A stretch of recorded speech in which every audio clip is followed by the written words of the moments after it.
Bien-aimés frères et sœurs en Christ à travers le monde, soyez les bienvenus de retour à cette trompette du Seigneur Jésus-Christ, Jésus-Christ TV. Nous sommes dans la joie de poursuivre avec cette grande étude, l'étude approfondie, verset après verset, du merveilleux livre d'Ésaïe, le dévancier des 4 évangiles, Matthieu, Marc, Luc et Jean. Et comme je disais, c'est une grande joie de savoir que nous sommes presque à la fin de ce livre. Nous sommes presque à la fin. Le Seigneur nous a conduits tout autour de ces mois où nous nous consacrions abondamment dans l'étude de ce livre.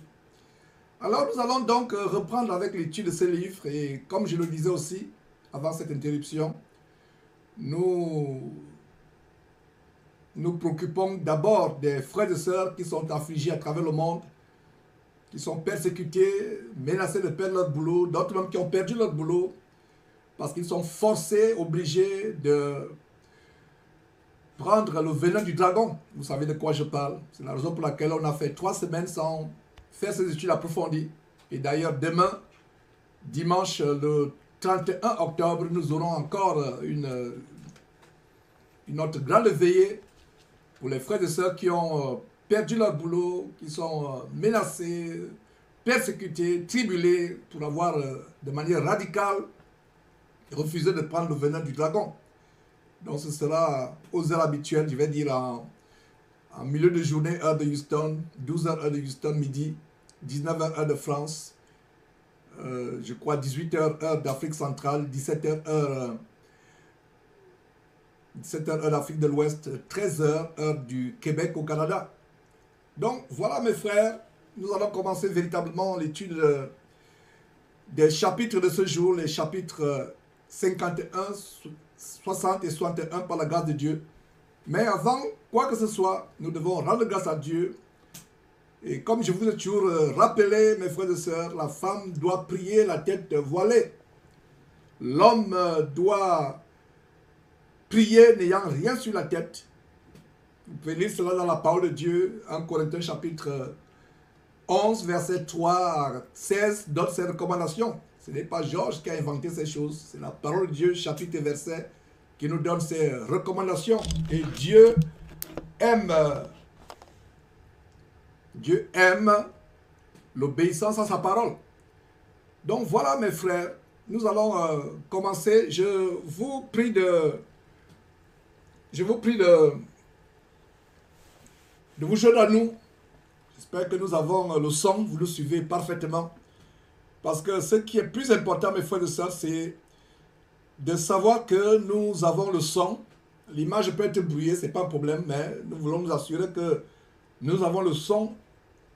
Et c'est un miracle de pouvoir diffuser depuis le studio à Houston en direct, et au point où les gens nous suivent même en Afrique par satellite à la télévision. C'est une grande prouesse technologique. Pour nous, c'est un miracle. Il n'y a que Dieu qui rend possible ces choses. Donc, soyez patients avec nous s'il y a des problèmes d'image ou de son. Pour l'image, ce n'est même pas un problème. Le son, c'est ce qui est meilleur. Donc, si vous avez le son, dites-nous que le son passe très bien ou signalez. Je pense que le son passe du côté de la régie. Alors, nous allons rendre grâce à Dieu. Joignez-vous à nous ici au studio pour remettre ces moments au Seigneur Dieu au nom de son Fils Jésus-Christ. Très cher Père, merci infiniment pour ce temps que tu nous donnes de passer dans ta parole. Merci pour les grandes révélations que tu vas encore nous donner au travers de ces livres, ces chapitres que nous avons prévu étudier aujourd'hui. Seigneur Dieu, je t'en supplie, sois compatissant, sois miséricordieux à notre égard. Nous ne sommes pas encore parfaits comme tu voudrais que nous soyons parfaits. Nous avons encore des faiblesses dans la chair, nous avons encore des manquements, des omissions, des failles. C'est pour cela que Seigneur Dieu, nous te demandons d'être miséricordieux. Merci pour ta patience, Seigneur Dieu. S'il y a quelqu'un qui est malade au moment où nous partageons cette parole, Seigneur, je t'en supplie, insuffle la guérison sur cette personne. S'il y a quelques-uns parmi nous qui ont fait des choses qui affligent le Saint-Esprit ou qui attirent ta colère, Seigneur Dieu, nous t'en supplions. Pardonne, pardonne, Seigneur Dieu. Merci de ce que tu ouvres ma bouche afin que je puisse proclamer non pas ce que je veux dire, mais ce que toi tu voudrais que je dise. Non pas ce que les gens voudraient entendre, mais uniquement ce que tu voudrais que les gens entendent. Seigneur Dieu, merci infiniment pour le cœur que tu ouvres, l'intelligence que tu ouvres, afin que ces révélations soient très bien reçues. Et surtout, merci de ce que tu nous rends capables d'être transformés dans nos intelligences, par notre marche, par ces révélations. Seigneur Dieu, merci infiniment, au nom de Jésus-Christ. Amen. Alors, mes frères, tournons la Bible dans Ésaïe, chapitre 51. Le premier chapitre 59 plutôt, pas 51, 59. Le premier chapitre du jour, par la grâce de Dieu. Alors, nous voyons ceci, le chapitre 59, et je rends grâce à Dieu pour la régie qui peut vous projeter ces images, parce que ça permet aux uns et aux autres d'avoir les bons versets, mais vous ne devez pas vous limiter à ce que la régie projette. Vous devez plutôt lire la parole de Dieu vous-même. Vous devez vous-même lire la parole. Et voilà, mes frères. Donc, qu'est-ce que nous voyons? Le verset 1 dit quoi? Non, la main de l'Éternel n'est pas trop courte pour sauver, ni son oreille trop dure pour entendre. Voilà une grande révélation que nous avons dans ce verset, à savoir que la main de l'Éternel n'est pas comment? N'est pas trop courte pour sauver, ni son oreille trop dure pour entendre. Il y a des gens qui disent vraiment, j'ai prié pendant des années, pendant des semaines, pendant des mois, pendant des années pour ce besoin. Ce besoin ne s'accomplit pas. Est-ce que Dieu m'entend? Est-ce que Dieu m'écoute? Est-ce que Dieu est assez puissant pour me délivrer de ce problème? Pour me délivrer de cette maladie? Pour me délivrer de cette situation? Est-ce que Dieu n'est pas puissant? Et c'est pour cela que beaucoup se découragent pour aller encore à ce qu'ils ont vomi, aller suivre les marabouts, les féticheurs. Non, non, non, mes frères et sœurs, Dieu n'est pas impuissant. La main de Dieu n'est pas courte pour délivrer, pour sauver, pour guérir, pour exaucer. Son oreille n'est pas trop dure pour entendre. C'est nos oreilles à nous, nos oreilles humaines à nous qui sont dures pour entendre. Alors, ce verset dit quoi? Non. Absolument non. Absolument non. La main de l'Éternel, non, non, non, non, non, non, de manière radicale, n'est pas dure. N'est pas dure pour entendre. Alors, où est le problème? Pourquoi nous ne sommes pas exaucés quand nous prions? Et rappelez-vous cet enseignement que j'avais fait, à savoir que Dieu n'exauce pas les pécheurs. Pourquoi nous prions, nous ne sommes pas exaucés, nous allons à Dieu dans la prière, nous jeûnons même, nous prions, on fait le tour de ces abominables églises. D'ailleurs, quand vous allez dans ces abominables églises, vous aggravez votre situation parce que Dieu n'y est pas. Ce sont les démons qui y sont. Alors pourquoi Dieu ne nous exauce pas quand nous prions? Pourquoi certains d'entre nous sont découragés au point de dire que Dieu, sa main est courte, son oreille est courte, Dieu, pardon, pour entendre? Beaucoup parmi nous disent, vraiment, j'ai prié depuis des années, Dieu est devenu aveugle à ma situation, Dieu est devenu sourd à ma situation, il est devenu impuissant, il ne peut plus rien faire pour moi. Le verset, Dieu nous donne la réponse. Le verset dit, mais ce sont vos crimes qui mettent une séparation entre vous et votre Dieu. Ce sont vos péchés qui vous cachent sa face et qui l'empêchent de vous écouter. Voilà, mes frères et sœurs, ce qui cache l'exaucement dans nos prières. J'avais fait un enseignement en 2011. Si vous pouvez retrouver cet enseignement, envoyez-le moi. Les obstacles à l'exaucement des prières, à la guérison, à la délivrance et à l'exaucement aux prières, les obstacles. J'avais développé par la grâce de Dieu plusieurs obstacles dans cette vidéo, un enseignement. Plusieurs chaînes ont été fermées, YouTube, Facebook, au point où tellement de chaînes ont été fermées, au point où je ne me rappelle même plus du nombre. Donc, dans une des chaînes, cet enseignement de 2011 était contenu, mais il se pourrait que certains, quelques-uns parmi vous aient encore cet enseignement. Les obstacles à l'exaucement des prières, c'était un enseignement audio. Alors, face à la lamentation des uns et des autres, face au gémissement des uns et des autres qui disent « Seigneur Dieu, m'as-tu oublié? Pourquoi Dieu ne m'exauce pas? Pourquoi il ne pense pas à moi? J'ai tellement souffert, c'est comme s'il est loin de moi. » La révélation ici, c'est que ce sont vos crimes. Ce sont nos crimes à nous qui mettent une séparation entre nous et votre Dieu. Ce sont vos péchés. Ce sont vos péchés qui vous cachent sa face et qui l'empêchent de vous écouter.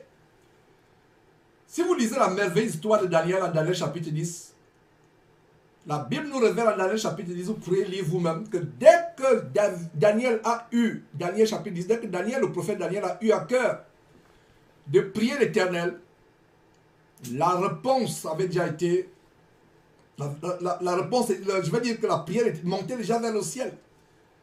Et l'ange de Dieu, aussitôt que Daniel a commencé à prier, l'ange de Dieu a mené la réponse. Aussitôt que Daniel a prié, l'ange de Dieu a donné la réponse. Quand nous commençons à prier Dieu avec un cœur sincère, avec foi, surtout avec foi, sans le doute, sans l'inquiétude, avec une vie pure et non une vie souillée, une vie polluée par le péché, Dieu nous écoute.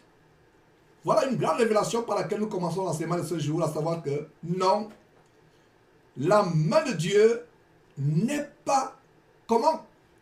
La main de Dieu n'est pas trop courte pour sauver.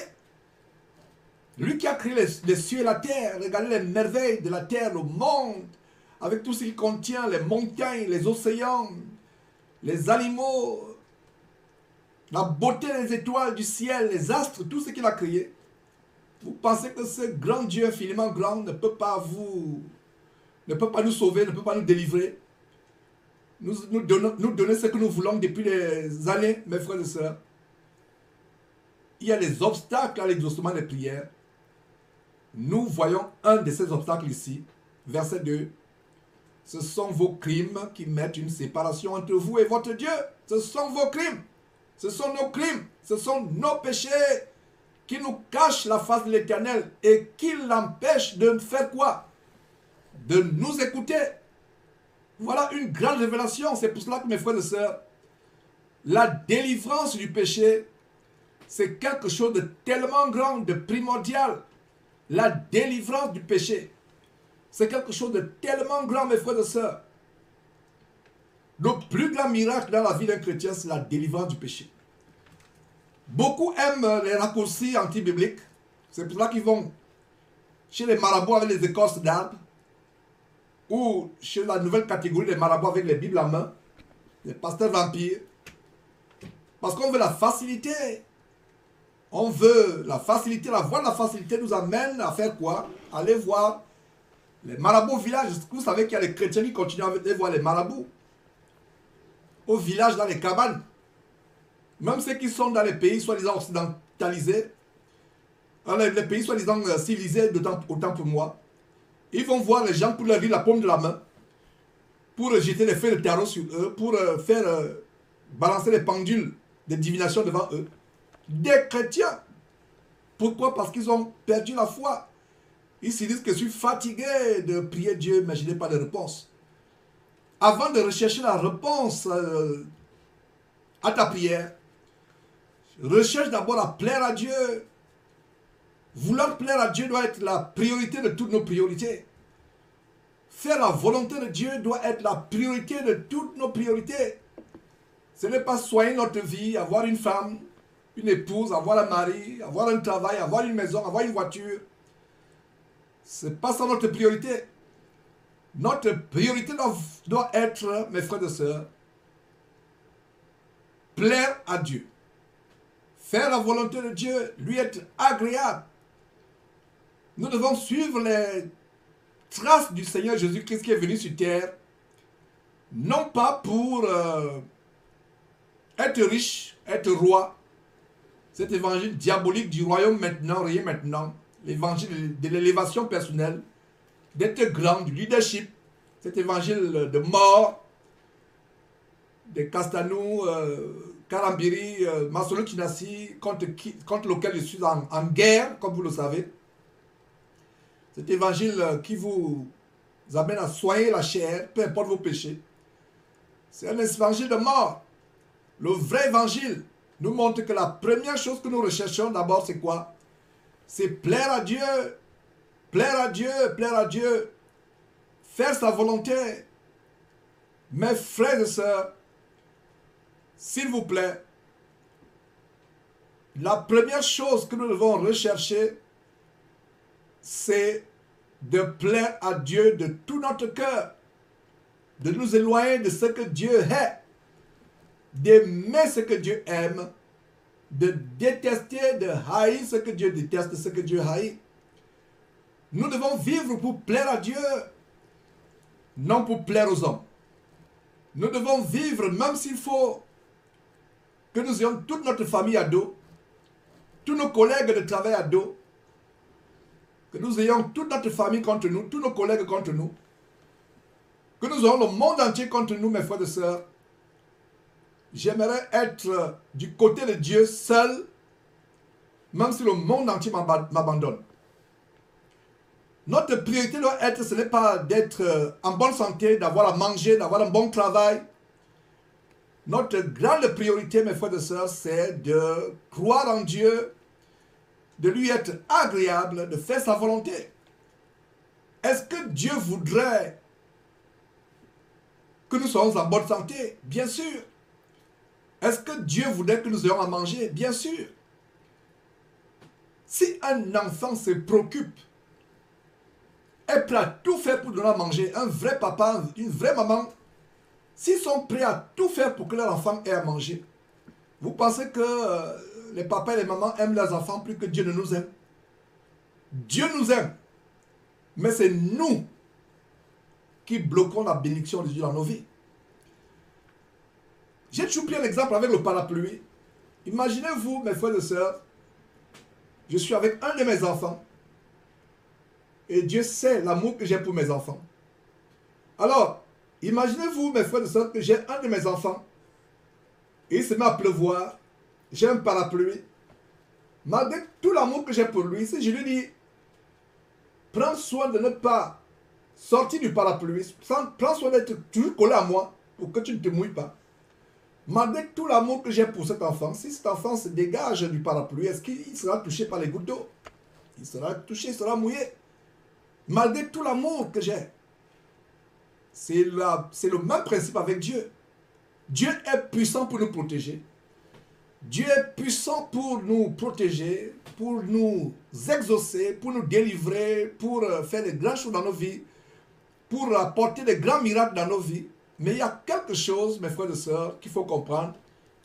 C'est nous les responsables du manque d'exaucement. C'est nous les responsables du manque de délivrance. C'est nous les responsables du manque de guérison. C'est ainsi qu'en écoutant cette parole, nous devons nous examiner. Seigneur, est-ce qu'il y a quelque chose dans ma vie qui bloque cette guérison? Est-ce qu'il y a quelque chose dans ma vie qui bloque cet exaucement? Ce besoin que je recherche, ce besoin que j'ai, donc je recherche la solution depuis des années. Quel est le problème? Examine-toi, sois honnête, et Dieu te montrera qu'il y a encore des taches, des ordures, des points d'ombre, des toiles d'araignée dans ta vie dont tu dois te débarrasser. Alors, retournons à ce verset. Le verset dit, non. Et ça, c'est une très bonne réponse. Regardez comment le chapitre commence. Non, la main de l'Éternel n'est pas trop courte pour sauver. En fait, ce verset, c'est une réponse à ceux qui se demandent, mais pourquoi je ne suis pas exaucé? Les autres passent le temps à donner les témoignages. Les autres sont contents parce que Dieu les a guéris, les a délivrés. Mais qu'en est-il de moi? Est-ce qu'il y a un problème? Est-ce que je demande mal? Est-ce que les motifs pour lesquels je prie sont bons ou pas? Et comme nous voyons dans Jacques, mes frères et sœurs, Jacques nous dit qu'il y a une catégorie de personnes qui demandent, ne reçoivent pas parce qu'ils demandent mal, dans le but de satisfaire leur passion. Satisfaire. Alors, nous devons demander, pas pour se faire voir. Et lisons d'ailleurs ce passage, mes frères et sœurs. J'aimerais qu'on lise, ouvrons une parenthèse en Jacques chapitre 3, verset 4.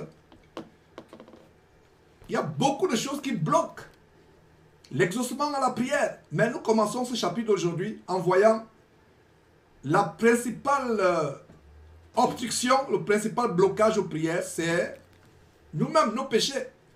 Mais il y a aussi le fait que nous demandons mal. Nous demandons, d'ailleurs, demander mal, c'est demander avec un cœur rempli de péché. La convoitise, la jalousie, oh, tel a eu ceci, moi aussi je vais demander à Dieu. Tu ne sais pas si l'objet que l'autre a eu, qu'il demande depuis des années, tu ne sais pas si c'est peut-être depuis 10 ans, 15 ans qu'il demande. Et toi, quand tu vois la personne ayant eu ce que Dieu a demandé depuis ce que Dieu lui a donné après avoir demandé 15 ans, dès que tu vois cela, tu dis, moi aussi je vais avoir, tu te mets à prier. Tu ne sais pas que la personne attend cette bénédiction, cet exaucement depuis 10 ans, 15 ans, 20 ans. Mais dès que cela se manifeste, tu vois, tu ne sais pas que la personne a demandé pendant 20 ans, 30 ans. Toi aussi, tu te m'as demandé avec un cœur rempli de jalousie, d'envie, de convoitise.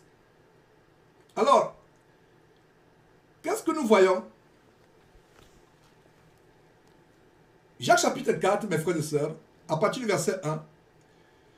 D'où viennent les luttes et d'où viennent les querelles? Voilà, lutte et querelle, c'est la manifestation d'un cœur rempli de péché.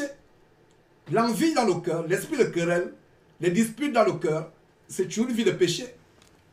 Les péchés, ce n'est pas seulement voler, mentir, convoiter la femme d'autrui, commettre l'adultère, avorter, aller voir le marabout, c'est aussi des péchés.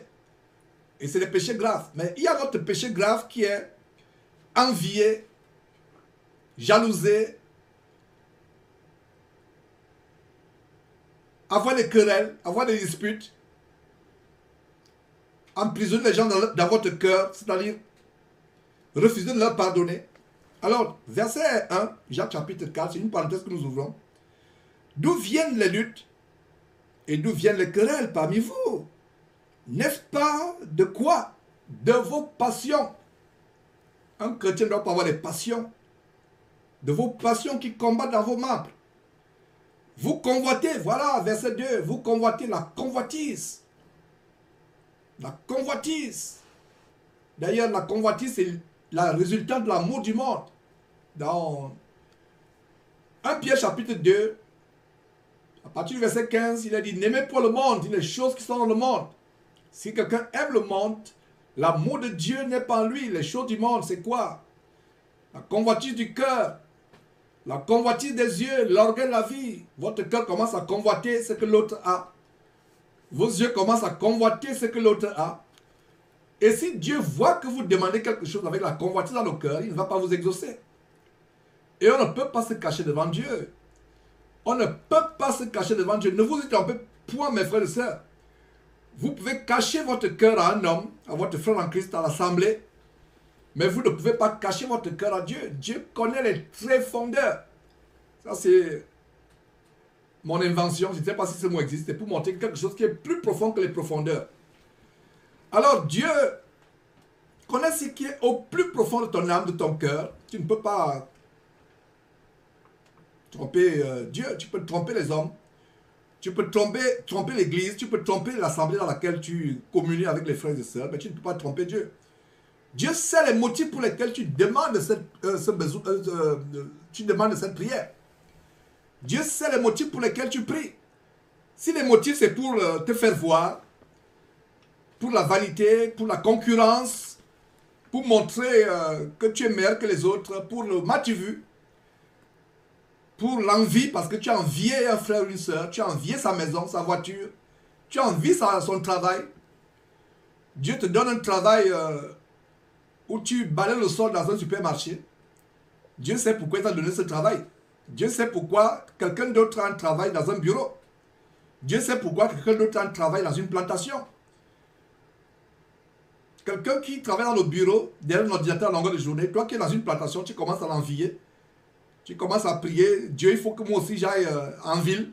Je quitte le village, que j'ai aussi un travail. Dieu sait que cette prière soudaine, ce besoin soudain, est motivé par la convoitise, par l'envie, par la jalousie. Et tu vas prier, tu vas te fatiguer.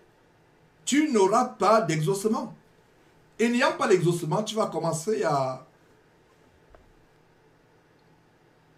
inconsciemment ou consciemment, volontairement ou involontairement, tu vas commencer à t'en prendre à Dieu, à dire, mais est-ce que Dieu est vraiment puissant? Et voilà comment tu vas te tourner vers les faux pasteurs, les marabouts vampires avec les bibles à main, ou alors les marabouts avec les écorces d'arbres dans les cabanes, pour aller les consulter, pour aller te faire consulter par les démons en réalité. À cause de quoi? À cause de l'envie, à cause de la convoitise. Donc verset 2, continuons avec cette parenthèse au chapitre 4 de Jacques. Vous demandez et vous ne recevez pas parce que vous demandez mal. Voilà. Demander mal, c'est demander avec un cœur rempli de péché. Demander mal, c'est demander avec un cœur rempli d'envie, un cœur rempli de jalousie, un cœur rempli de convoitise. Voilà comment on demande. Demander pour se faire voir. Même les dons spirituels. Dieu prend un grand plaisir quand on lui demande les choses spirituelles d'abord. Les dons tels que le parler en langue, le don des miracles, le don de guérison, le discernement des esprits, l'interprétation des langues, la prophétie, la parole de connaissance, la parole de sagesse. Tous ces dons qui sont énumérés en 1 Corinthiens chapitre 12 à partir du verset 7. Dieu prend un grand plaisir quand nous lui demandons ces choses d'abord spirituelles. Mais il y a des frères et sœurs qui veulent parler en langue pour épater les autres, qui veulent les dons d'enseigner, les dons de diriger, les dons de lire la parole de Dieu parce qu'ils sont en concurrence avec tel ou tel. Et votre cœur ne peut pas être caché devant Dieu. Je dis encore que vous pouvez tromper un homme, tromper même votre propre épouse, votre propre femme, votre propre mari, tromper vos parents, vos propres enfants, tromper même votre soi-disant pasteur ou les frères dans une église. Mais on ne peut pas tromper Dieu. Dieu connaît très bien les motifs pour lesquels nous lui demandons les choses. Notre cœur n'est pas caché devant Dieu. C'est pour cela que nous prions. Nous sommes fatigués de prier. Nous sommes fatigués de nous mettre à genoux pour nos genoux sont écorchés. À force de nous mettre à genoux. Nous passons le temps à jeûner. Beaucoup, est-ce que vous savez que beaucoup de chrétiens jeûnent avec les motifs impurs? Ils se mettent dans un jeûne parce qu'ils veulent un enfant. Elle se met dans un jeûne parce qu'il faut que les gens du quartier sachent qu'elle peut aussi accoucher. Vous demandez des choses pour vous faire voir. Il faut aussi que les autres voient. Il faut aussi que les autres sachent que je suis quelqu'un. Il faut aussi que les autres voient que je peux avoir une voiture, je peux avoir une maison. Il faut aussi que les autres voient que je peux avoir des beaux habits. Si vous demandez à Dieu, même pour éviter que les gens se moquent de vous, c'est une prière avec les motifs impurs. On s'est trop moqué de moi. Allez sur les pages Facebook. Regardez les postings. 2022, c'est mon année de gloire. On s'est trop moqué de moi. C'est mon année, moi aussi. Les gens verront aussi. Allez sur les pages Facebook, allez sur les pages, les statuts WhatsApp et autres, Instagram. Et ces genres de prières sont inspirés par le diable, au travers des faux pasteurs qui ne vous enseignent pas la vraie doctrine du Seigneur Jésus-Christ, le vrai évangile. On va aussi voir. Mes ennemis verront. Mes ennemis verront, mes ennemis vont voir. Ils vont voir comment je vais vivre, ils vont voir comment je vais prospérer. Non, ce n'est pas comme ça qu'un vrai chrétien prie. Vous priez mal sur la base de Jacques chapitre 4, verset 1 et suivant. Verset 3, toujours dans la parenthèse que nous avons ouverte avec Jacques chapitre 4. Vous demandez et vous ne recevez pas. Parce que vous demandez comment? Mal. Soulignez parce que vous demandez mal. Il y a plusieurs manières de demander mal. Demandez alors que votre vie est dans le péché. Et demandez avec les mauvais motifs. Les motifs impurs de votre cœur. La concurrence, la jalousie, l'envie, les rivalités, les passions, les querelles. Il faut que mon ex sache que je peux aussi avoir des enfants. Il faut que mon ex sache que je peux aussi me marier. Mon ex pense que je ne me marierai jamais. Alors je vais lui montrer que je peux me marier. Vous vous mettez à prier, faire les jeûnes pour trouver un mari. Et voilà, le mari ne vient pas. Et même quand un arrive, c'est un démon qui arrive. Parce que ce n'est pas Dieu qui l'a envoyé. Parce que quand Satan sait que vous ne priez pas selon la volonté de Dieu, quand Satan sait que vous priez alors que votre vie est impure, sale, quand Satan sait que les motifs de votre prière ne sont pas bons, il va vous envoyer de l'exaucement, entre guillemets, un pseudo-exaucement. Mais ce sera en réalité de la tribulation pour toi. Tu veux marier, ah bon? Parce que tu veux épater ton ex, pour montrer à ton ex que, comme tu m'as quitté, c'est pas grave, je vais avoir le mari. Dieu va t'envoyer un voyou, un démon qui va rendre ta vie comme un enfer et voilà, tu vas même divorcer. Et si tu ne connais pas la parole de Dieu, tu iras encore empirer ta situation en te mariant à quelqu'un d'autre alors que la femme qui a divorcé, l'homme ou la femme qui divorce ne peuvent plus se marier du vivant de leur époux ou épouse. Alors, donc nous devons faire très très attention et comprendre que quand on prie en dehors de la volonté de Dieu, avec les mauvais motifs, quand on prie avec une vie de péché, on ne peut pas être exaucé par Dieu. Et quand bien même on est exaucé, on pense qu'on a été exaucé. C'est un piège de Satan. Comme cette femme, je vous ai toujours raconté cette histoire, qui me disait, mais Georges, tu dis que la femme doit prier la tête voilée. Je ne crois pas cela. En fait, c'est une femme rebelle. Elle s'attaque à moi et dit, mais tu dis que la femme doit prier la tête voilée. Moi, je ne me vois jamais, je ne me voilerai jamais. Mais chaque fois que je prie, je suis exaucé. J'ai souri, j'ai compris que cette femme a besoin de t'enseigner. Elle ne connaît pas comment le diable nous tribune. Comment il empire la situation.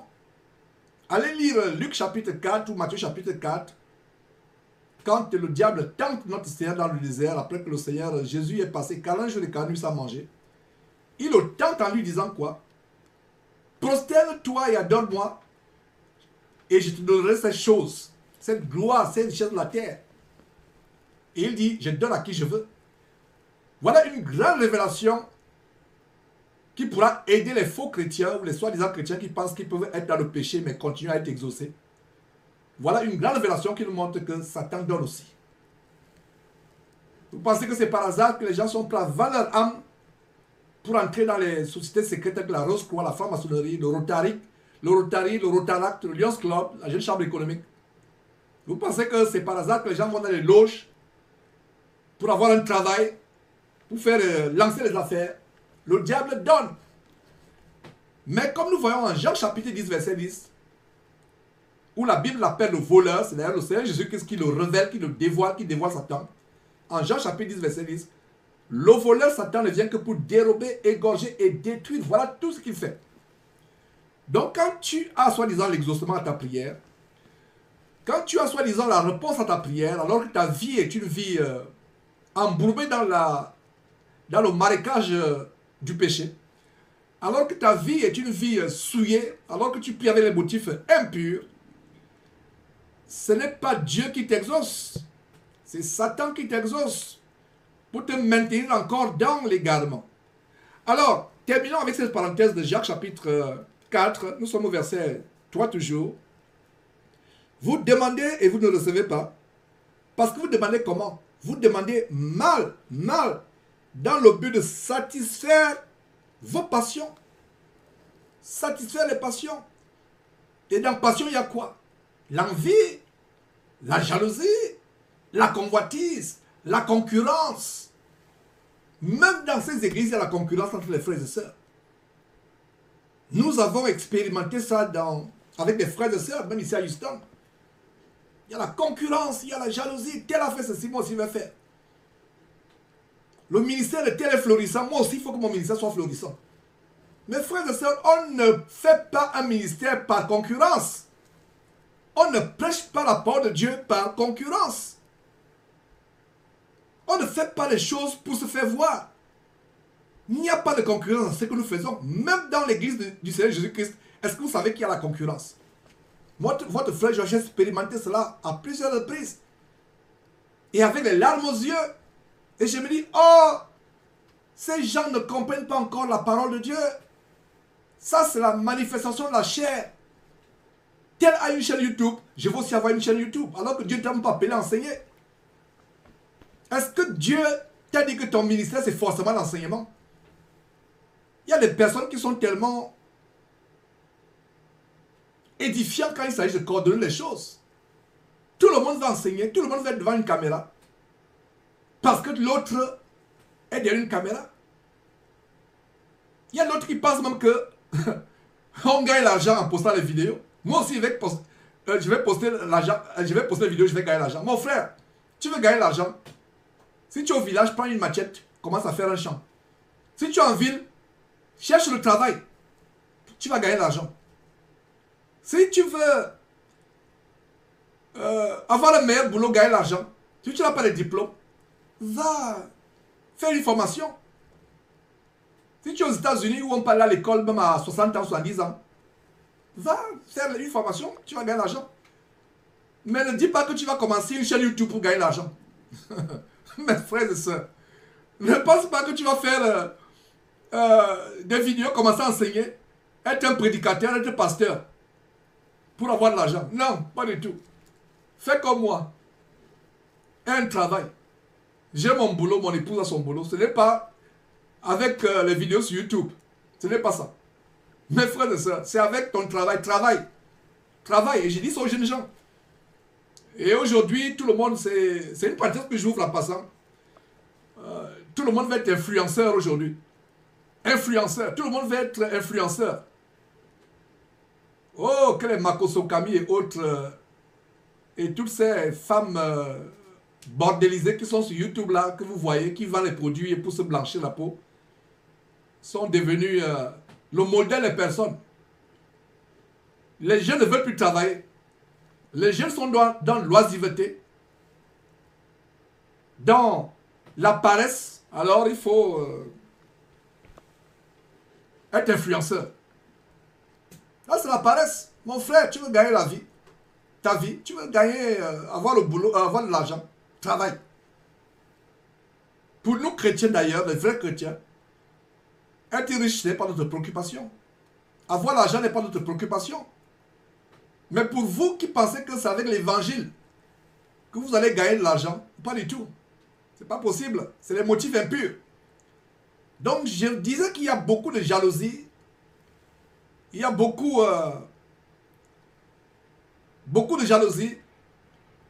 Il y a beaucoup d'envie, même dans les églises. Qu'elle a une belle voix. Moi aussi, je vais avoir une belle voix. Qui t'a dit que la voix que tu penses belle, elle est belle aux oreilles de Dieu? Voilà, mes frères et sœurs, les choses. Elle a une belle voix, elle chante bien. Quand elle chante, tout le monde l'applaudit. Voilà comment l'église est devenue un cirque, une salle de spectacle, où on applaudit les gens qui ont des belles voix. La voix n'est pas pour l'homme. Quand tu chantes dans une église, ta voix n'est pas pour que les gens trouvent qu'elle est belle. Et toi, voilà comment tu commences à envier la voix de quelqu'un. Ou les talents de quelqu'un. Ou la position sociale de quelqu'un. L'argent de quelqu'un. Dans l'église, mes frères et sœurs, tout ce que nous faisons, c'est pour la gloire de Dieu, pas pour notre gloire à nous. Et c'est pour ça que j'ai vu beaucoup de jeunes gens vouloir commencer un ministère par envie. Et vous qui avez des chaînes parce que Jésus-Christ TV a commencé, mes frères et sœurs, j'aimerais vous dire que, et Dieu m'est témoin, je n'ai pas commencé ce ministère pour avoir de l'argent. Que Dieu me punisse dans toute sa rigueur si ce que je dis n'est pas vrai. Je n'ai pas commencé ce ministère pour avoir la célébrité, pour avoir la gloire. Pas du tout, au contraire. Quelle célébrité derrière Jésus-Christ TV? C'est plus des insultes, c'est plus des menaces de mort, c'est plus des attaques. Donc, voyons comment cette chaîne touche beaucoup de personnes. Il y a des jeunes gens qui s'improvisent, ils vont aussi enseigner, ils vont aussi avoir une chaîne YouTube. Ce n'est pas mauvais. Mais ce qui est mauvais, c'est que tes motifs, c'est la concurrence. Voilà ce qui est mauvais. Ce qui est mauvais, c'est que tes motifs, c'est l'envie. Voilà ce qui est mauvais. Parce que tel a fait, je vais aussi faire pour que... Pourquoi lui? Moi aussi. Moi. Le moi. N'oubliez pas que c'est le moi, le je qui a chassé Satan du ciel. Le je ferai ceci. Je monterai. Je vais être plus que Dieu. Je vais m'asseoir au-dessus de son trône. Je. Le moi, vous frappez la poitrine. Voilà ce qui a chassé Satan du ciel. La concurrence, l'envie, la convoitise, la jalousie. Voilà ce que nous devons chasser de notre cœur. Éloigner de notre cœur. Parce que quand vous levez une prière à Dieu, et bien des fois on ne se rend pas compte. C'est pour cela qu'attentivement, mes frères et sœurs, de manière attentive, examinons nos motifs quand nous prions Dieu. Bien des fois on ne se rend pas compte. Et si en écoutant ces paroles, mon frère, ma sœur, tu t'examines attentivement, tu te rendras compte que les prières pour lesquelles tu jeûnes en vain, en passant, tu comprendras qu'il y a les motifs charnels. Il y a des fois, pour nous qui sommes devenus chrétiens, nous demandons des choses à Dieu parce que nos familles se moquent de nous. Ah, depuis qu'il est devenu chrétien, sa vie, on ne comprend plus sa vie. Depuis qu'il est devenu chrétien, sa vie n'a plus de sens. Alors voilà comment on commence à prier Dieu. Dieu, élève-moi pour que ma vie ait un sens par rapport à ceux qui pensent qu'elle n'a plus de sens. Voilà. Voilà l'exemple. Et vous vous mettez à prier sans savoir que vous priez mal. Cette section d'aujourd'hui, et retournons à Isaïe chapitre 59, verset 1. Nous ne sommes qu'au premier verset, mais ce verset nous donne de grandes révélations. Nous montre comment nous prions mal. Il y a deux manières de prier mal. Prier pendant qu'on se vautre dans le péché, toutes sortes de péchés. Premier point. Deuxième point, prier avec les motifs impurs, ce qui est également quoi? Ce qui est également péché. Nous devons arriver au point où rien d'impur ne se trouve dans notre cœur. Le Seigneur Jésus disait, quand il commence son sermon, en Matthieu chapitre 5, heureux ceux qui ont le cœur pur, car ils verront Dieu. Nous devons nous assurer que notre conscience est pure et non souillée. Notre conscience est propre. Nous avons un cœur propre, une conscience propre devant Dieu, claire devant Dieu. Alors, nous reprenons le verset 1. Isaïe chapitre 59, verset 1. Non, la main de l'Éternel n'est pas trop courte pour sauver, ni son oreille trop dure pour entendre. Mais ce sont vos crimes. Ce sont quoi? Vos crimes, nos crimes, qui mettent une séparation entre vous, entre nous et notre Dieu. Ce sont nos péchés qui nous cachent la face et qui empêchent Dieu de nous écouter. Et si vous vous rappelez très bien, quand nous avons fait l'étude du chapitre 1, le tout premier chapitre du livre d'Isaïe, quand nous commencions, c'est la même chose que nous avons vu. Lisons rapidement le verset 15 du chapitre 1, à titre de rappel. Et je vous encourage, mes frères de cela, à repartir, suivre et resuivre et encore et encore et encore les études passées. C'est la même chose. Regardez comment, au tout premier chapitre d'Isaïe, quand Isaïe reçoit ses révélations dans ce livre qu'il a écrit, dans ces révélations qu'il a écrites, excusez-moi, qu'est-ce que nous voyons? Isaïe chapitre 1, verset 15. Quand vous étendez vos mains, je détourne de vous mes yeux. Quand vous multipliez les prières, je n'écoute pas. Parce que vos mains sont comment? Pleines de sang. Verset 16. Lavez-vous, purifiez-vous, ôtez de devant mes yeux la méchanceté de vos actions. Cessez de faire le mal. Voilà.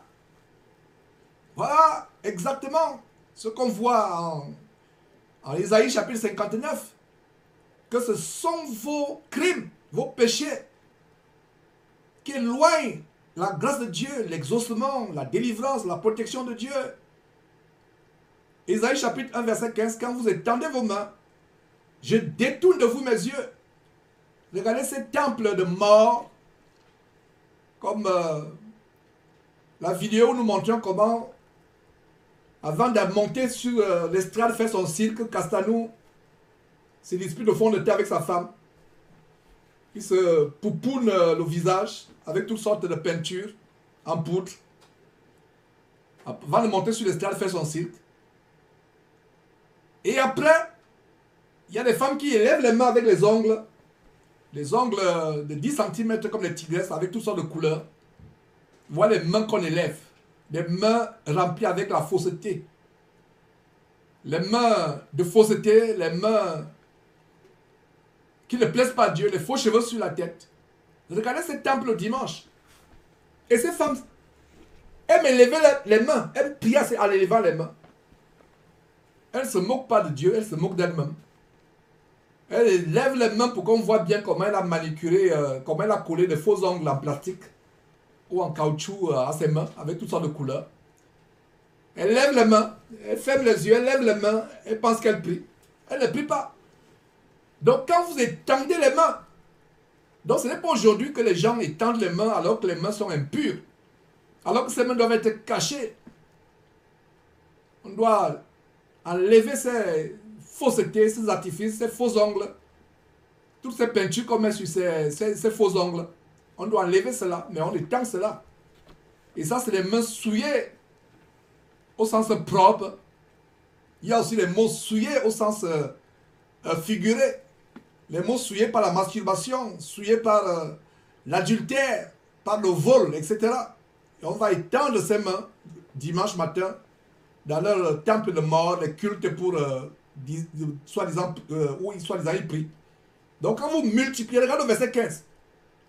Quand vous étendez les mains, je détourne de vous mes yeux. Quand vous multipliez les prières. Et les pécheurs sont forts pour multiplier les prières. Les chrétiens, soi-disant, les pseudo-chrétiens qui vivent dans le péché sont forts pour multiplier les prières. Quand vous multipliez les prières, je n'écoute pas. Vos mains sont pleines de sang. Alors, qu'est-ce que nous devons faire? Verset 16. Lavez-vous. Où lavons-nous? Purifions-nous. Ôtons devant les yeux de Dieu la méchanceté de nos actions. Cessons de faire le mal. Voilà ce que Dieu voudrait que nous fassions. Voilà ce que nous devons faire. Mes frères. Alors, retournons à Ésaïe chapitre 59. Verset 1 nouveau. Non, la main de l'Éternel n'est pas trop courte pour sauver, ni son oreille trop dure pour entendre. Mais ce sont vos crimes qui mettent une séparation entre vous et votre Dieu. Ce sont vos péchés qui vous cachent sa face et qui l'empêchent de vous écouter. Pourquoi? Verset 3. Car vos mains sont souillées de sang. Le sang de l'avortement. Le sang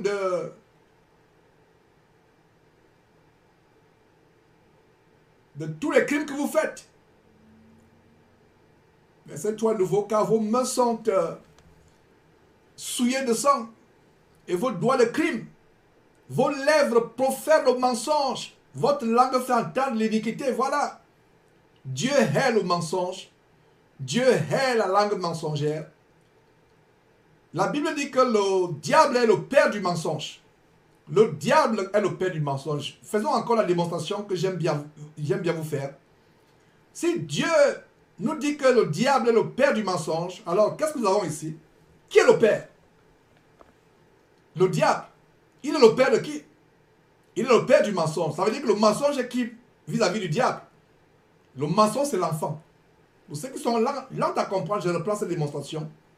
Dieu dit que le diable est le père du mensonge. Voilà la révélation biblique que nous avons du diable. Il est le père du mensonge. Quand il parle même la vérité, cette vérité, c'est le mensonge parce que ça sort de sa bouche. Voilà qui est le diable. Alors il est le père du mensonge.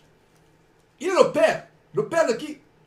Du mensonge. Donc le mensonge est qui vis-à-vis du diable? Le diable étant le père. Conclusion, le mensonge est l'enfant du diable.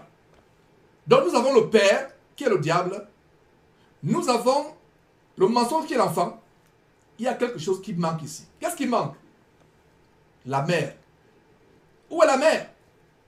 Si nous avons le père qui est le diable, si nous avons le mensonge qui est l'enfant, le père étant le père du mensonge, le diable étant le père du mensonge, donc nous avons le père, nous avons l'enfant qui est le mensonge.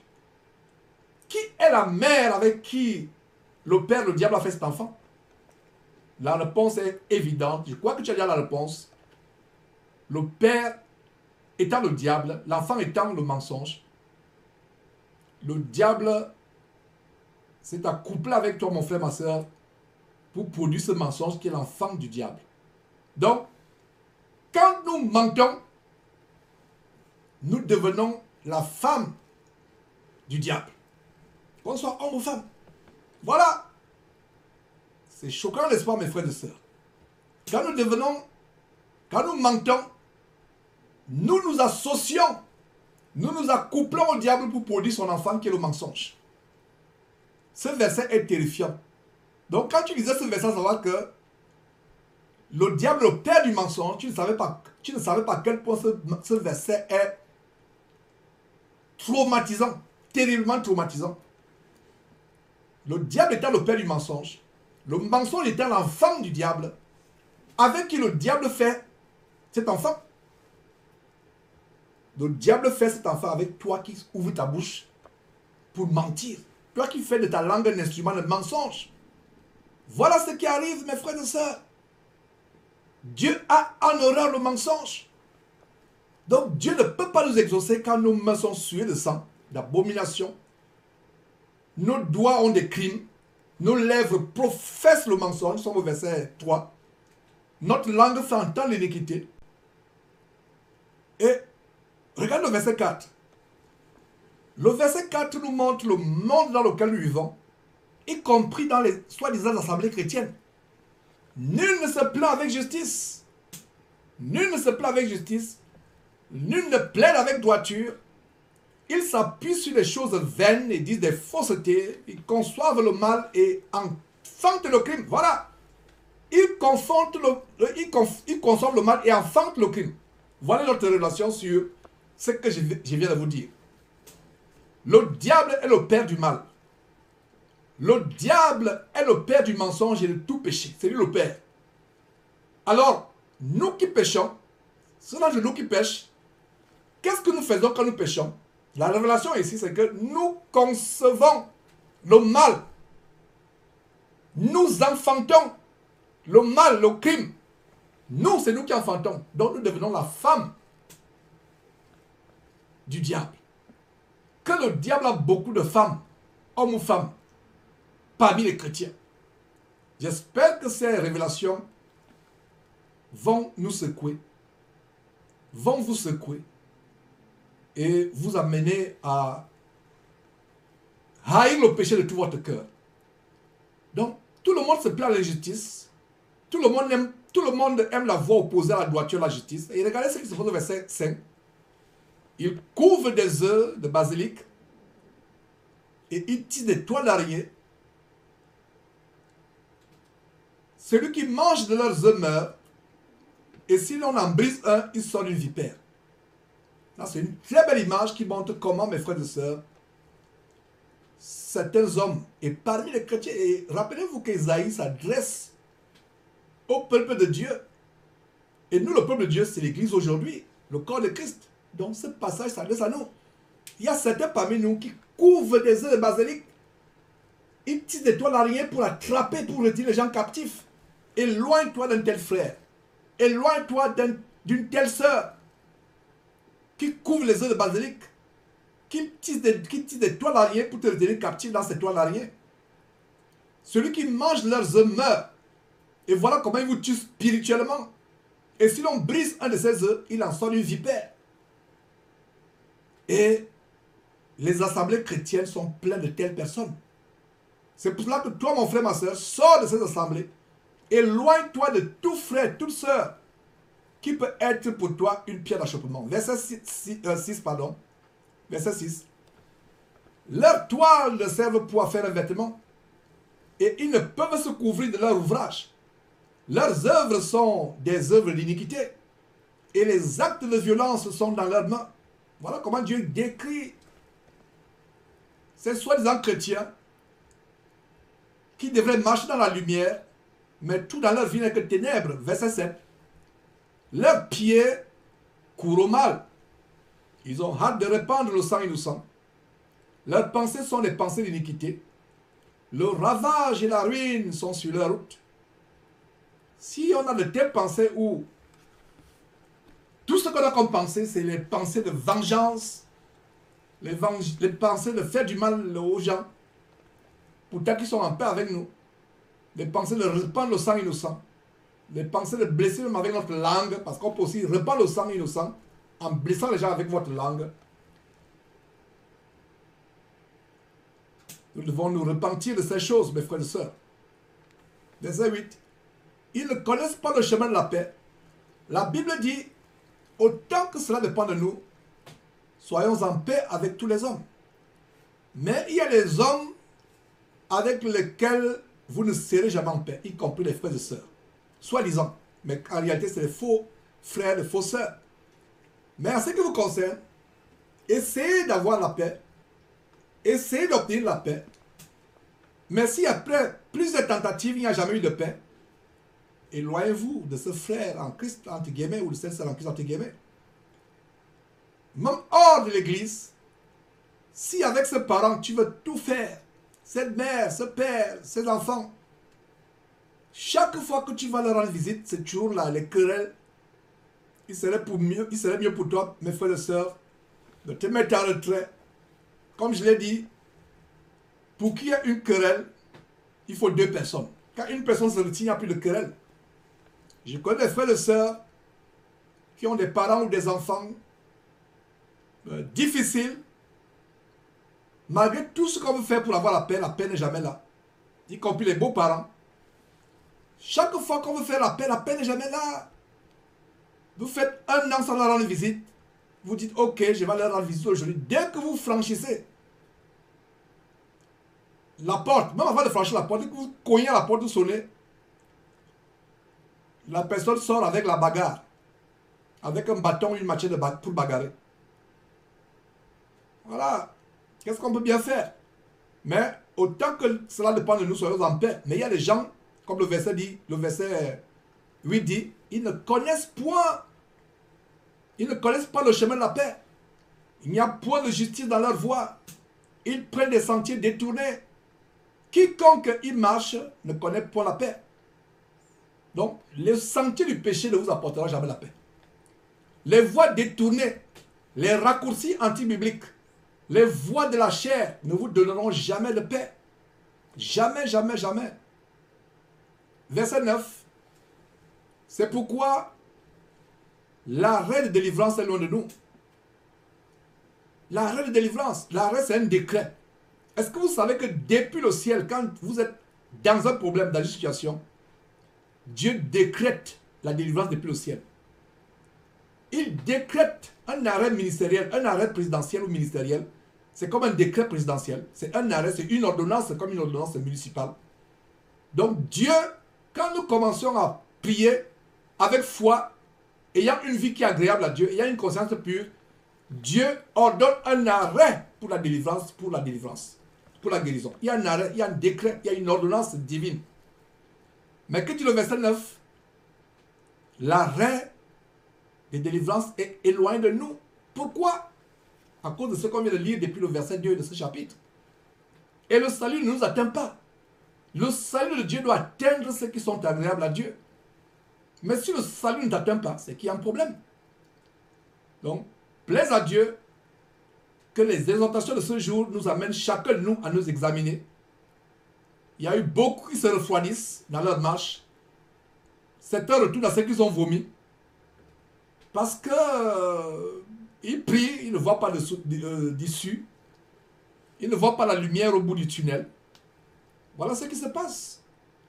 Nous devons, mes frères et sœurs, comprendre les clés bibliques de l'exaucement, de la délivrance, de la réponse positive aux prières. Et voilà ces clés que nous sommes en train de voir dans ce chapitre 59. Voilà, verset 9 à nouveau, c'est pourquoi la reine de délivrance est loin de nous. Et le salut ne nous atteint pas. Nous attendons la lumière et voici les ténèbres. La clarté et nous marchons dans l'obscurité. Voilà. Nous sommes supposés être dans la lumière. Nous sommes supposés avoir la lumière de Dieu dans nos vies, qui apporte la délivrance, la guérison, le salut.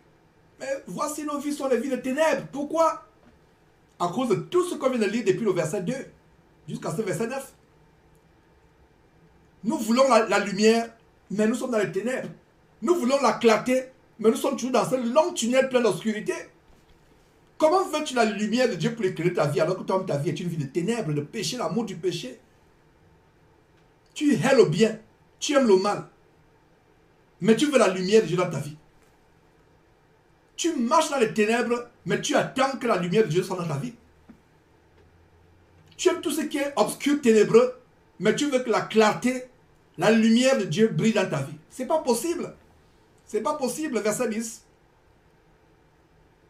Nous tâtonnons comme les aveugles le long d'un mur. Nous tâtonnons comme ceux qui n'ont point Dieu.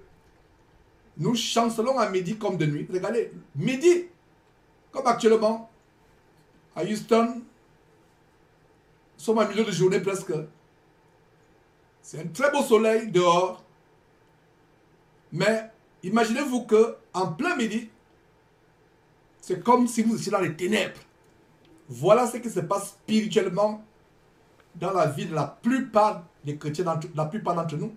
Voilà. Nous sommes à midi, mais nous chancelons en plein midi comme de nuit. Au milieu de l'abondance, nous ressemblons à des morts. Ça veut dire que malgré l'abondance que tu peux avoir, quand tu n'as pas la paix de Dieu dans ta vie, tu es comme un mort. Est-ce que vous savez qu'il y a des gens qui ont de l'argent? Ils ont à manger, mais ils n'ont pas l'appétit. Un mort n'a pas d'appétit. Voilà comment je vous explique le verset 10. Au milieu de l'abondance, nous ressemblons à des morts. Tu as à manger. Les congélateurs, les viandes sont remplies au congélateur. Les délices, les friandises remplissent votre réfrigérateur. Mais vous ressemblez aux morts au milieu de cette abondance. Comment ça peut-on ressembler à un mort au milieu de l'abondance alimentaire, par exemple? Votre compte bancaire est rempli d'argent. Vous dormez sur un lit qui coûte des millions de francs CFA. Mais vous n'avez même pas le sommeil. Vous avez votre maison remplie de toutes sortes de friandises de nourriture, mais vous n'avez pas l'appétit. Un mort ne mange pas, n'est-ce pas? Un mort n'a pas l'appétit parce qu'il est mort. Voilà. Alors que quelqu'un qui n'a même pas les 1 millième de ce que tu as, parce qu'il est intègre dans ses voies, parce qu'il est agréable à Dieu, le peu qu'il a lui produit un très grand appétit, un très grand sommeil. Voilà mes frères et sœurs. Pourquoi pensez-vous que les riches, comme ici aux États-Unis, vous entendez que tel riche s'est suicidé? Comment ça peut se suicider avec des avions privés, des limousines que vous enviez, toutes sortes de voitures, toutes sortes de bijoux, des grandes maisons, mais ils se suicident? Vous comprenez maintenant que mes frères et sœurs, l'argent ne fait pas le bonheur. L'abondance des biens de cette terre ne fait pas le bonheur. Ce qui fait le bonheur, c'est être en paix avec Dieu, marcher dans la lumière de Dieu, être en communion avec Dieu, vivre selon les commandements de Dieu. Verset 11. Nous grondons comme des ours, nous grondons tous comme des ours, nous gémissons comme des colombes, nous attendons la délivrance et elle n'est pas là. Le salut, et il est loin de nous. Voilà ce qui se passe. Nous voulons que Dieu nous délivre. Nous voulons que Dieu nous guérisse. Nous voulons que Dieu nous sorte de ce problème. Nous venons de voir, depuis le verset 2 jusqu'à ce verset 12, la raison pour laquelle, jusqu'au verset 11, la raison pour laquelle nous ne voyons pas de délivrance, malgré le fait que nous l'attendons depuis des années. Nous ne voyons pas de salut, malgré le fait que nous l'attendons. Et le verset 12 met encore l'emphase en nous montrant que ce sont nos transgressions qui sont le problème. Ils ont le verset 12, car nos transgressions sont nombreuses devant toi et nos péchés témoignent contre nous. Nos transgressions sont avec nous et nous connaissons nos crimes. Chacun de nous doit savoir son crime devant Dieu. Ce n'est pas moi, Georges, qui va venir vous dire quel est votre crime. Ta conscience, au moment où je te parle, te montre quel est ton crime dans ton cœur. Même l'insoumission à ton mari, la manière par laquelle tu parles à ton mari, la manière par laquelle tu traites ta femme, mon frère, voilà. Ce n'est pas moi de te dire quel est ton crime. Le verset dit que nous connaissons, chacun de nous, nous connaissons nos crimes. Il y a des gens qui vont dire, Dieu montre-moi s'il y a les crimes dans ma vie. Non, tu connais. Ne sois pas rusé avec Dieu. Sois rusé avec ton soi-disant pasteur. Sois rusé avec un frère ou une soeur dans l'assemblée. Sois rusé avec ton épouse. Sois rusé avec ton époux. Mais ne sois pas rusé avec Dieu. Dieu dit que nous connaissons, chacun de nous, nous connaissons nos crimes. Actuellement, là, nous connaissons chacun de nos crimes. Verset 13. Nous avons été coupables et infidèles envers l'Éternel. Nous avons abandonné notre Dieu. Nous avons proféré la violence et la révolte, conçu et médité dans nos cœurs des paroles de mensonges. Conçu, c'est-à-dire qu'on a conçu, on a prémédité.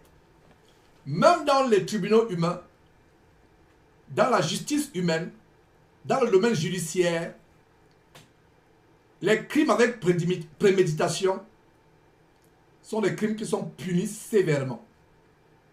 On prémédite le mal. On conçoit, on médite le mensonge. Et le jour venu, on va tout simplement délivrer le mensonge, le crime qu'on a prémédité, qu'on a conçu attentivement. Et le verset 14 nous montre comment, quand on fait ces choses, on préfère la violence et la révolte, la désobéissance. On préfère l'insoumission à l'autorité. Nous méditons et nous concevons dans notre cœur des choses mauvaises telles que le mensonge. Et c'est la raison pour laquelle ce qui se passe au verset 14 se passe. Et qu'est-ce qui se passe au verset 14 du chapitre 59? Et la délivrance se retire. Donc, en fait, la profondeur et la grandeur infiniment grande du chapitre 53 du livre d'Isaïe nous montre que nous sommes responsables du manque de délivrance dans nos vies. Nous sommes nous-mêmes responsables du manque de salut dans notre vie, du manque de guérison, du manque d'exaucement. Nous sommes nous-mêmes responsables. Responsables. Verset 14 à nouveau, la délivrance est retirée. Et le salut se tient. Et le salut, pourtant Dieu voulait que le salut soit à côté de nous tous les jours.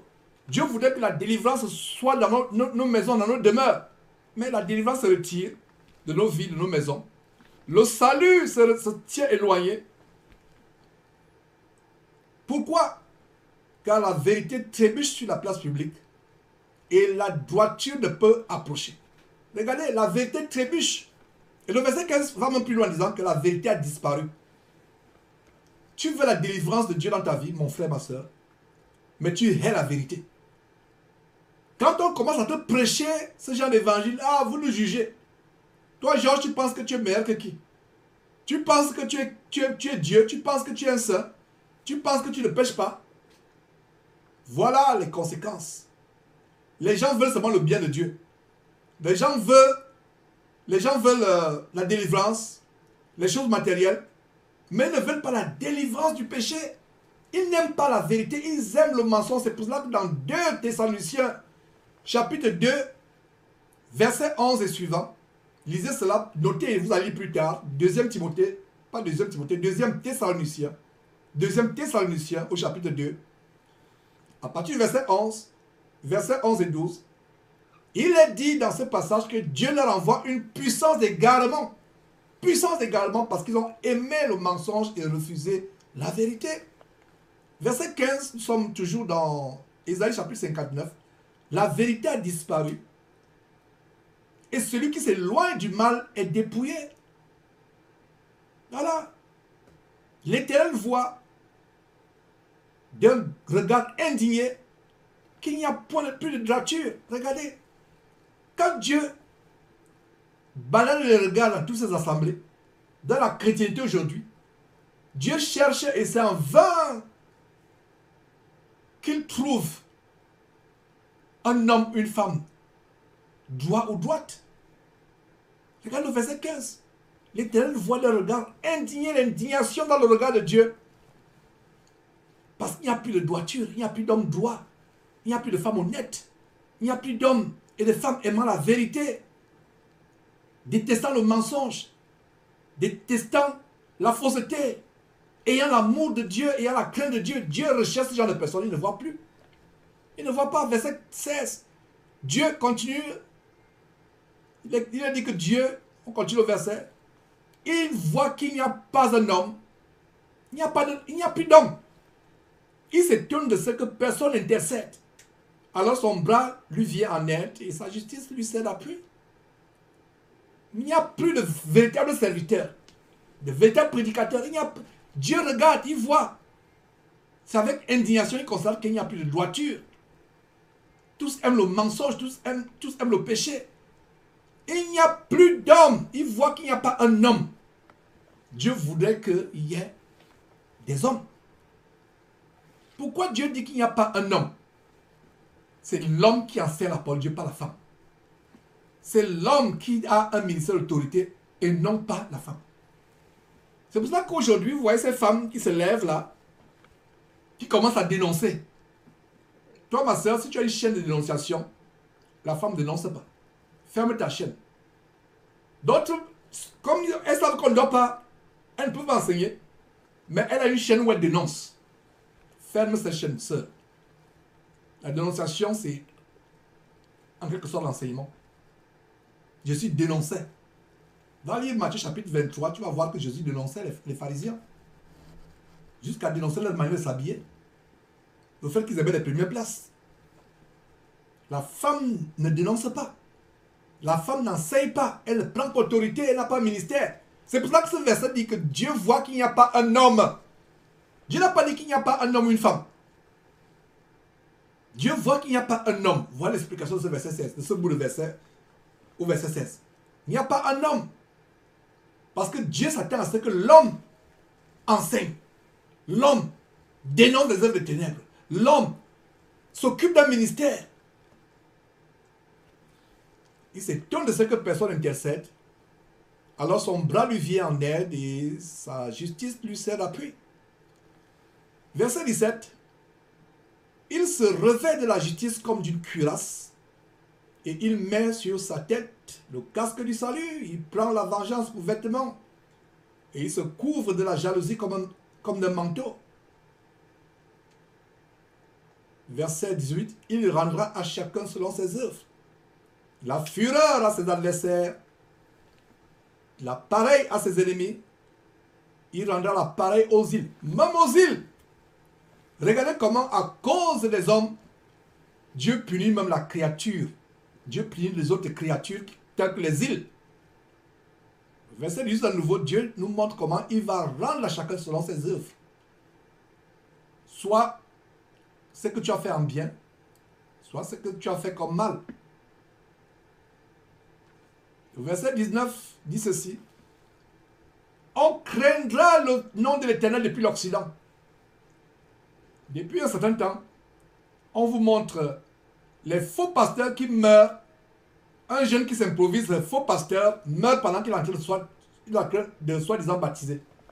Incroyable. Comment quelqu'un peut soi-disant baptiser quelqu'un, lui-même il meurt, il se noie. Et là où il était, c'était même pas profond. Quelques jours après, et ça se passe au Nord Cameroun, un jeune qui s'improvise pasteur. Il y a des jeunes gens aujourd'hui, en même temps que nous voulons les jeunes gens pour se lever, pour prêcher la parole de Dieu, en même temps, je décourage les jeunes qui le font parce qu'ils ont vu Georges prêcher, parce qu'ils ont vu que Georges a une chaîne, parce qu'ils ont vu que Georges dénonce. Non. Si Dieu ne t'a pas appelé, si tu n'as pas cette conviction venant de Dieu, ne le fais pas. Si tu n'as pas une conviction venant de Dieu, ne le fais pas. Ne fais pas par envie, par jalousie, par concurrence, par convoitise. Donc ce jeune, il meurt noyé. Pourtant c'était un étudiant à l'université du Nord Cameroun, l'extrême Nord Cameroun, Marois. Il est mort, bêtement noyé. Montez-moi dans quelle Bible on a vu qu'un disciple de Jésus, qu'est-ce qui amène le salut à quelqu'un? La vie éternelle, la repentance, amène quelqu'un à la repentance, meurt pendant qu'il le fait. Il n'y a pas de rapport entre la vie en Jésus-Christ et la mort, n'est-ce pas? Il n'y a pas de rapport.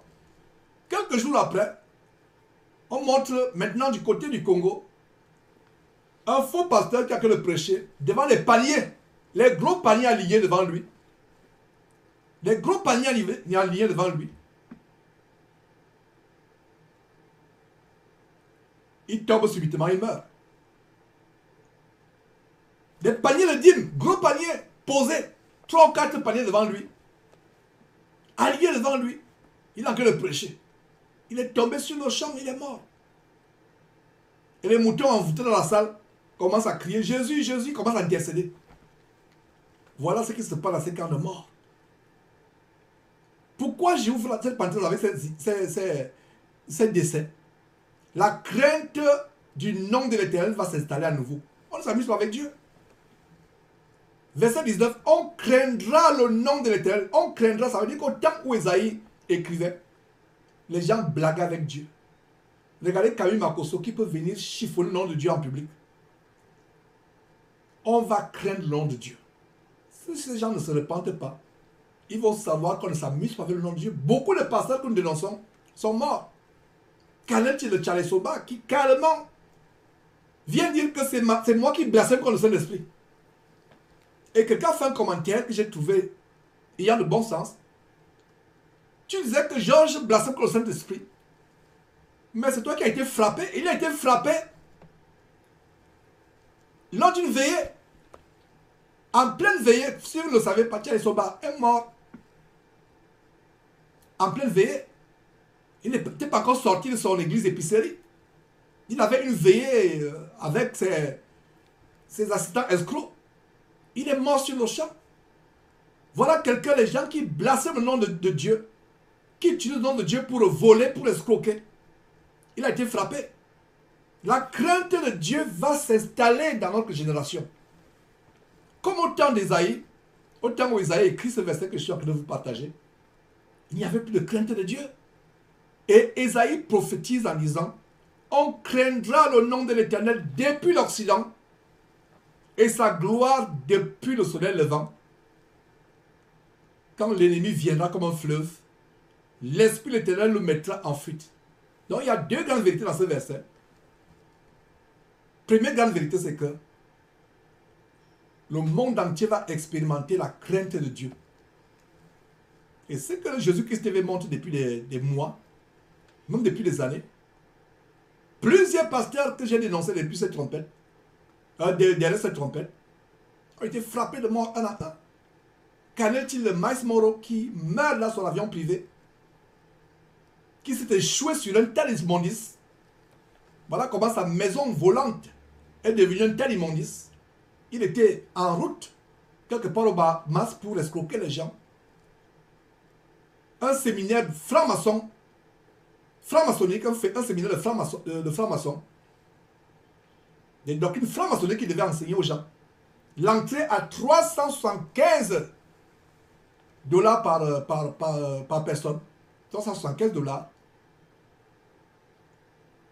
Beaucoup sont ceux qui, en Afrique, n'ont même pas comme salaire annuel 375 $. Voilà qu'il est mort frappé. Que dirais-je encore, mes frères et sœurs, un à un?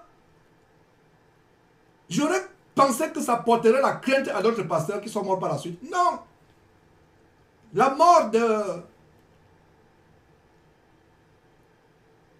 Miles Moro aurait pu amener Castanou à la repentance, Karambiri et autres à la repentance. Non!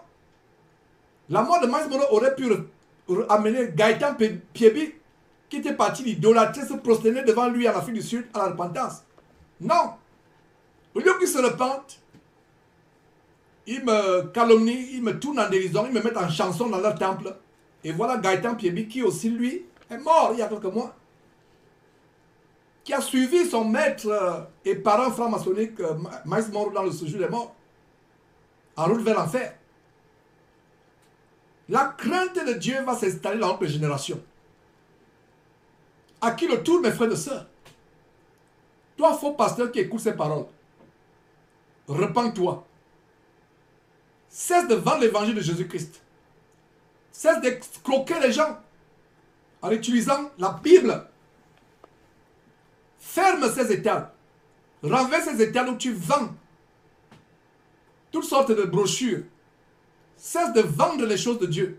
Cesse de vendre les prières, de vendre les délivrances, de vendre les baptêmes. Cesse de le faire. Cesse de le faire. Sinon, tu seras le prochain. Verset 20. Avant le verset 20, il y a une grande promesse dans la deuxième partie du verset 19, à savoir, quand l'ennemi viendra comme un fleuve, l'Esprit de l'Éternel le mettra en fuite. Donc mon frère, les ennemis viennent t'attaquer le jour et de nuit, de jour comme de nuit, pardon. Les ennemis viennent t'attaquer le jour comme de nuit, de manière visible ou invisible, de manière physique ou spirituelle. L'Éternel Dieu te promet qu'il va les mettre en fuite.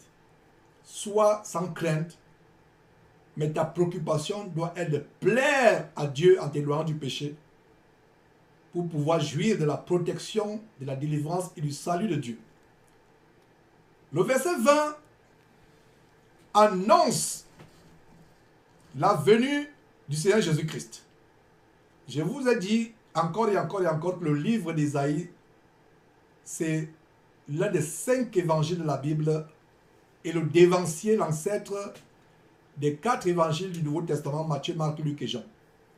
Donc, verset 1, par prophétie, Dieu amène Ésaïe à annoncer la venue de Jésus-Christ. Verset 20, Ésaïe 59, verset 20. Un rédempteur viendra pour Sion. Et aujourd'hui, nous sommes la Sion spirituelle. Sion au niveau, au temps d'Ésaïe, c'était les Juifs, Israël, le peuple de Dieu. Mais nous sommes l'Israël spirituel. Nous sommes la Jérusalem céleste. Nous sommes le peuple de Dieu spirituellement en Jésus-Christ. Nous sommes la montagne sainte de Dieu spirituellement. Nous sommes la Sion spirituelle. Alors verset 20, un rédempteur viendra pour Sion, pour ceux de Jacob qui se convertiront de leurs péchés. Voilà. Le chapitre commence en nous montrant comment nos péchés éloignent de nous la grâce de Dieu, le salut de Dieu, la délivrance de Dieu. Et ce chapitre termine en disant que il y a un rédempteur qui vient Il vient pour qui? Pour ceux qui se convertiront de leurs péchés, dit l'Éternel. Alors, à partir d'aujourd'hui, mon frère, ma soeur, toi qui parles de notes, et je vous encourage d'avoir vos blocs-notes quand vous suivez cet enseignement. Le mot conversion, sur la base d'Ésaïe 59, verset 20, signifie se détourner de ses péchés. C'est ça le mot conversion. On dit tel s'est converti, mais il continue à vivre son ancienne vie. Le mot converti est devenu un mot banal. Comme le mot, l'expression donner sa vie à Jésus. Donner sa vie à Jésus, ça veut dire que ta vie est morte. Ta vie ancienne est morte. Et tu renais en nouveauté de vie en Jésus-Christ. Donner sa vie en Jésus, ça veut dire qu'on est mort. Tu ne peux pas donner ta vie. Donner ta vie en Jésus, ça veut dire que tu as offert ta vie en sacrifice. En sacrifice. Comme les souverains sacrificateurs qui devaient immoler un veau, un bœuf, en sacrifice à Dieu. Donc l'expression donner sa vie en Jésus est devenue tellement banale, y compris de l'expression se convertir. Se convertir signifie, sur la base d'Ésaïe 59, verset 20, ça signifie que je me détourne de mes péchés. Dans verset 20 à nouveau, un rédempteur viendra pour Sion, pour ceux de Jacob, qui se convertiront de leurs péchés. Voilà la promesse de l'Éternel. Ésaïe annonçait cette parole avant le premier avènement de Jésus sur terre, où il est venu pour mourir sur une croix, être ressuscité pour nous sauver. Vous et moi qui lisons ce verset aujourd'hui, nous lisons ce verset en attendant le retour de Jésus-Christ, où il viendra du ciel, non plus pour mourir sur une croix, non plus pour être méprisé, injurié, pour qu'on crache sur lui, mais pour prendre son église. Ses pieds ne toucheront même pas le sol. Il viendra dans les airs et l'église sera enlevée. La vraie église composée de ceux qui seront convertis de leur péché. Est-ce que vous comprenez la grande révélation au verset 20? Au temps d'Ésaïe, je répète pour ceux qui sont lents à comprendre, au temps d'Ésaïe, Ésaïe parlait par rapport aux gens qui attendaient la première venue de Jésus, la première venue de Jésus sur terre où il devait mourir sur la croix pour nos péchés, vous et moi. Maintenant, vous et moi qui, en ce grand jour du samedi de l'an de grâce 2021, plus exactement le 30 octobre 2021, vous et moi qui lisons actuellement ce verset, ça veut dire que le Rédempteur, dans sa seconde venue pour l'enlèvement de l'Église, ne reviendra pas pour ceux de Sion qui ne se seront pas convertis de leur péché. J'espère que vous comprenez cela. Donc, si nous voulons attendre des cieux le Seigneur Jésus qui viendra délivrer, nous arracher, pardon, parce que nous avons déjà été délivrés, mais le mot que je voulais dire, c'est nous arracher de ce monde pervers, corrompu, ténébreux. Nous devons nous convertir de nos péchés. Nous devons nous convertir de nos péchés. Terminons le chapitre avec le verset 21. Voici mon alliance avec eux, dit l'Éternel. Mon esprit qui repose sur toi et mes paroles que j'ai mises dans ta bouche ne se retireront point de ta bouche, ni de la bouche de tes enfants, ni de la bouche des enfants de tes enfants, dit l'Éternel dès maintenant et à jamais. Et ma plus grande bénédiction pour moi et pour mes enfants, et c'est la plus grande bénédiction pour toi qui me suis, c'est que ces paroles ne se retirent pas de notre bouche, ni de la bouche de nos enfants si on n'est plus sur cette terre, et si le Seigneur Jésus-Christ tel à venir, et que même les enfants de nos enfants continuent à proférer, à donner ces paroles. Ce sera ma plus grande bénédiction. Je reprends que ma plus grande bénédiction, et j'espère que c'est la plus grande bénédiction que tu recherches, c'est que les paroles saintes de Dieu ne se retirent point de ma bouche. Et si je ne suis plus dans ce monde, parce que Jésus est à venir, selon la volonté du Père, Dieu son Père, notre Père, que cette parole qui ne s'est jamais retirée de ma bouche ne se retire jamais de la bouche de mes enfants, ne se retire jamais de la bouche des enfants de mes enfants, jusqu'à ce que l'Éternel Dieu envoie finalement son Fils Jésus-Christ. Dit l'Éternel, dès maintenant et à jamais. Amen. Mes frères et sœurs, marquons une pause et nous allons revenir pour poursuivre avec les deux autres chapitres prévus, les chapitres 60 et 61. Vous connaîtrez la vérité vous affranchira.